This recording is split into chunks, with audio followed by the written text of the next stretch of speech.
Subhanahu wa ta'ala, amin. Dan mudah-mudahan kuburnya dilapangkan, dan mudah-mudahan keluarga yang ditinggalkan diberikan kesabaran oleh Allah Subhanahu wa ta'ala, amin ya rabbal alamin. Allah Subhanahu wa ta'ala berfirman, A'udzu billahi minasy syaithanir rajim.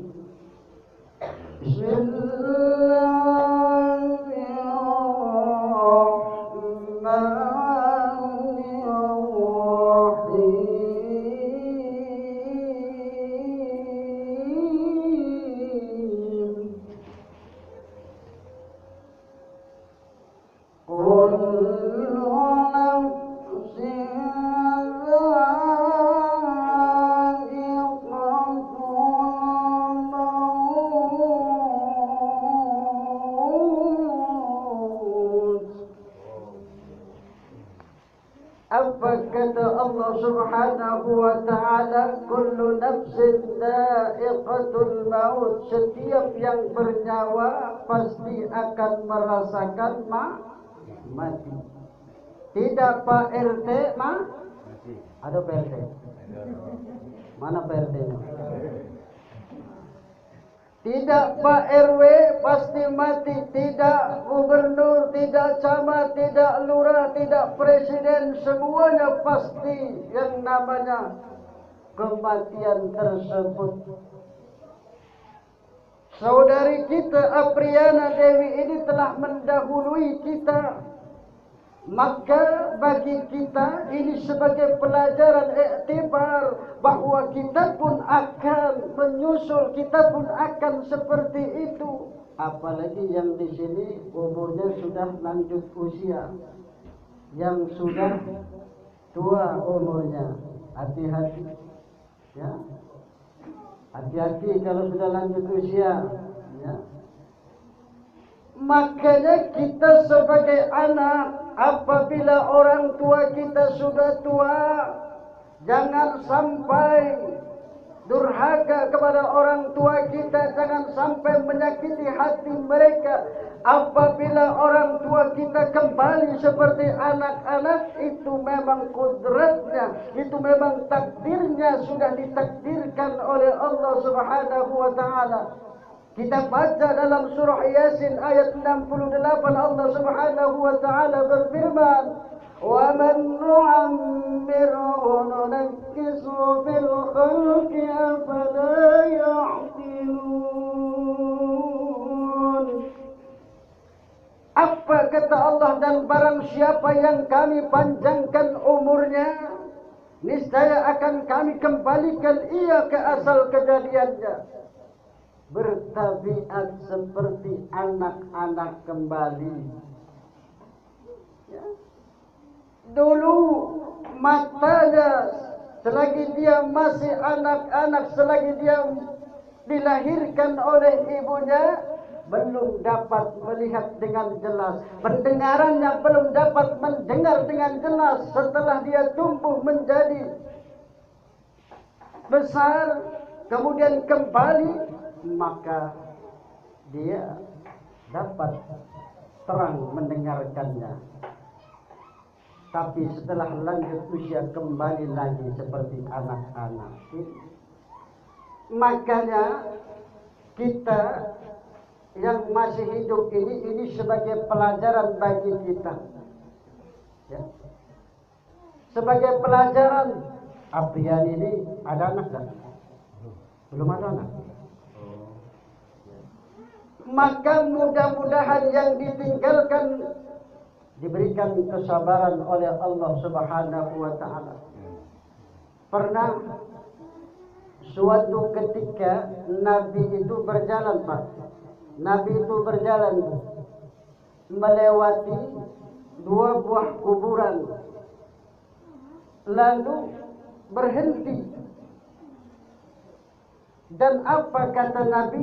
Dua buah kuburan ini orang yang berada di dalamnya sedang disiksa. Lalu Nabi mengambil pelepah kurma yang masih basah.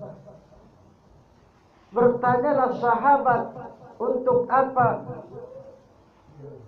pelepah korma tersebut? Ditancapkannya, dibelah menjadi dua, ditancapkannya di atas kuburan tersebut. Apa kata Nabi? Semoga pelepah korma yang masih basah ini meringankan siksa di dalam kubur. Apa yang menyebabkan orang tersebut disiksa? Kata Nabi, yang satu tidak pernah membersihkan kencingnya.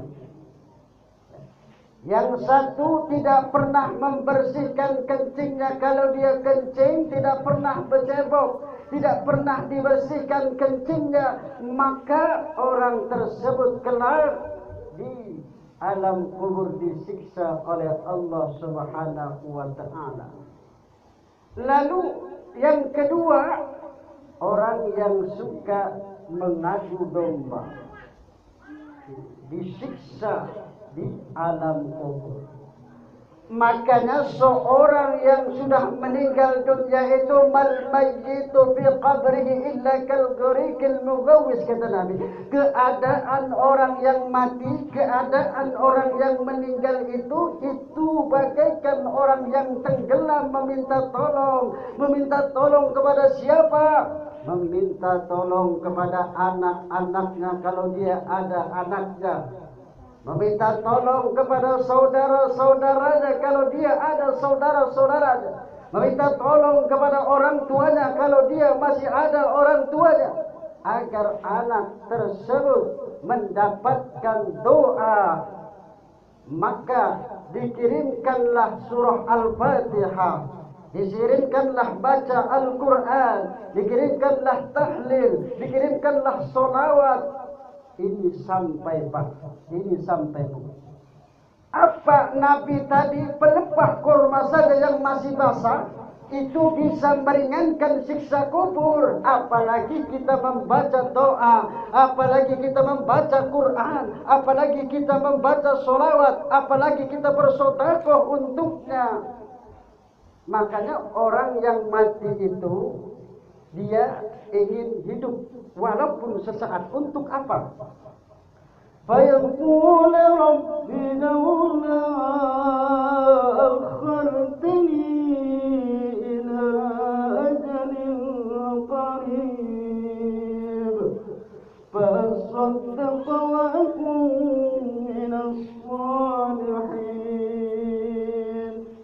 Orang yang meninggal itu mereka berkata, kenapa ya Allah tidak engkau tangguhkan barang sesaat saja kematianku, agar aku bisa bersedekah, agar aku bisa bersedekah dan aku termasuk orang-orang yang soleh.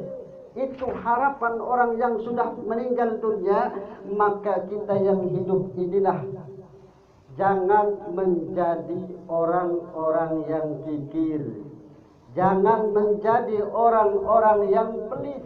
Karena apa? Karena orang yang kikir, orang yang pelit itu termasuk orang-orang yang dibenci oleh Allah Subhanahu wa taala. Orang yang kikir jauh dari Allah, orang yang pelit jauh dari surga, jauh dari manusia. Jadi penyakit yang paling berbahaya itu, Pak, penyakit yang paling berbahaya itu adalah bukan penyakit corona. Wa ayyu da'in adawa'u minal bukhl. Tak ada penyakit yang lebih berbahaya terkecuali penyakit getah basah. Penyakit getah basah. Tahu getah basah? Tahu dah? Getah basah. Getah kering. Beradian, ya, beradian. Nah, inilah penyakit yang lebih berbahaya. Wa ayyu da'in adawa'u minal bukhl. Tak ada penyakit yang lebih berbahaya terkecuali penyakit getah basah. Kenapa? Karena orang yang kikir jauh dari Allah Subhanahu wa taala, orang yang kikir jauh dari surganya Allah, orang yang kikir jauh dari manusia, orang yang kikir jauh dari pergaulan-pergaulannya. Pasti orang yang pelit, pasti orang yang kikir dijauhi teman-temannya. Ini kenyataan.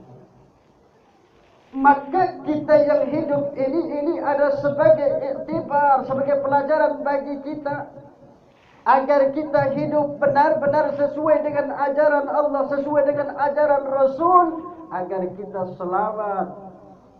Kita harus mempersiapkan bekal. Apa kata Abu Bakar As-Siddiq, man dakhala al-qabra bila zadin faka'annama raqiba al-bahra bila safina. Barang siapa yang masuk kubur tanpa bekal, seolah-olah mengarungi lautan tanpa kapal. Coba kita bayangkan, pasti kita akan tenggelam. Hati-hati. Maka pergunakan umur kita ini dengan sebaik-baiknya. Pergunakan umur kita ini untuk menghadapi kematian. Kematian sudah pasti apa yang difirmankan oleh Allah Subhanahu wa taala. Makanya kalau ingin kubur kita terang, apa kata Abu Lais As-Samarqandi? Kubur kita itu ingin terang, hendaklah engkau lakukan 4 hal dan tinggalkan 4 hal. Yang pertama, sholat. Yang kedua, membaca Al-Quran. Yang ketiga, sedekah. Dan yang keempat, perbanyak membaca tasbih. Ini yang harus kita lakukan kalau ingin kubur kita itu dilapangkan, kalau kubur kita ingin diterangi. Yang pertama, sholat. Sholat ini adalah kewajiban kita sebagai umat Islam.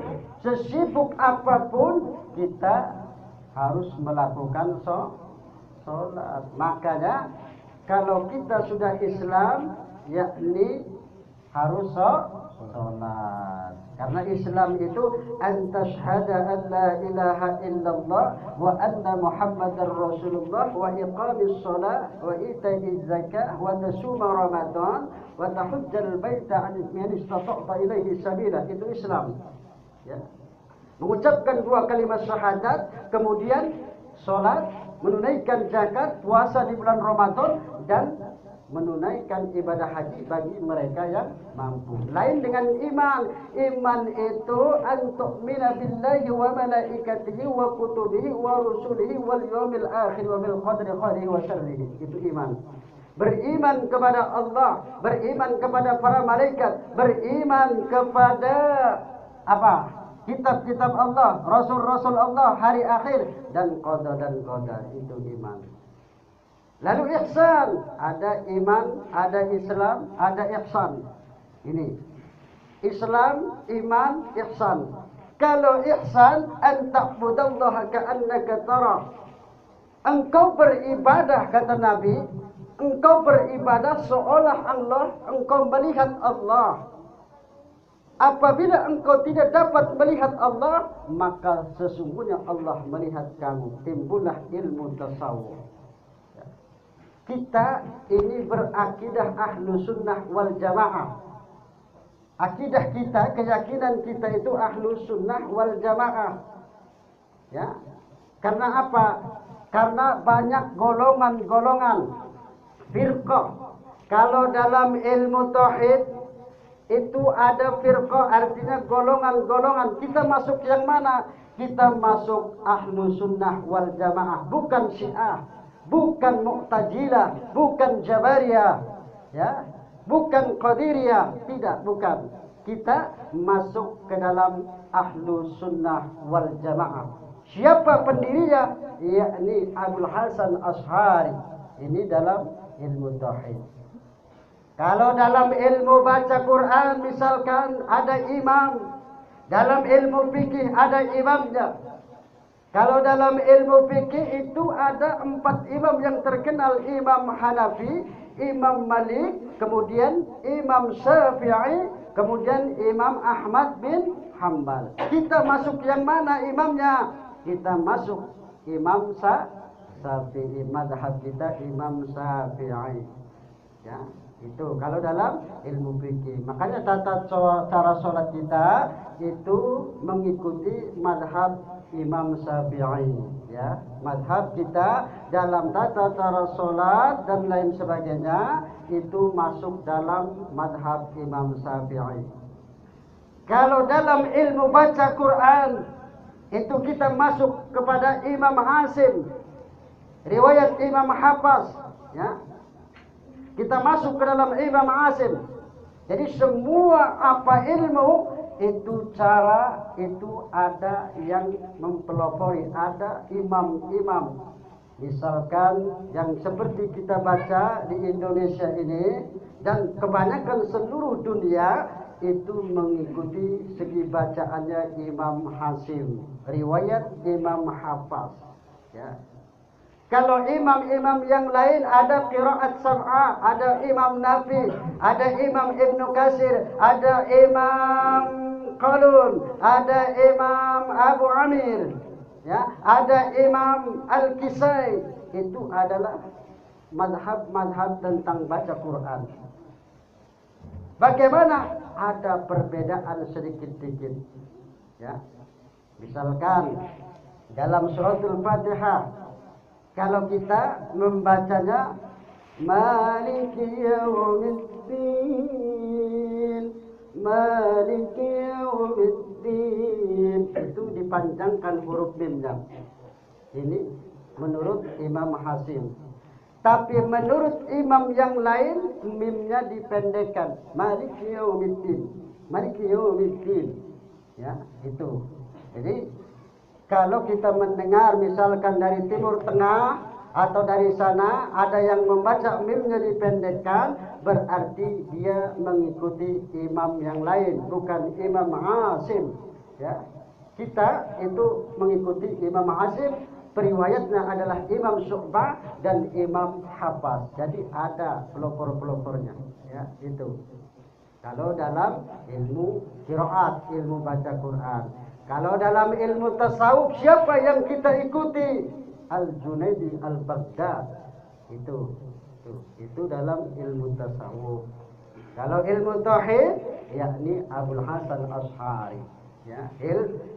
Ilmu fikih Imam Syafi'i itu. Baik, kita pada malam ini berkumpul di sini untuk mendoakan yakni Ibu Apriana Dewi, ya. Jadi mudah-mudahan Ibu Apriana Dewi ini diampuni segala dosa-dosanya oleh Allah Subhanahu wa taala. Masih enggak disabar? Sudah berkeluarga tapi belum punya anak. Jadi ada suami.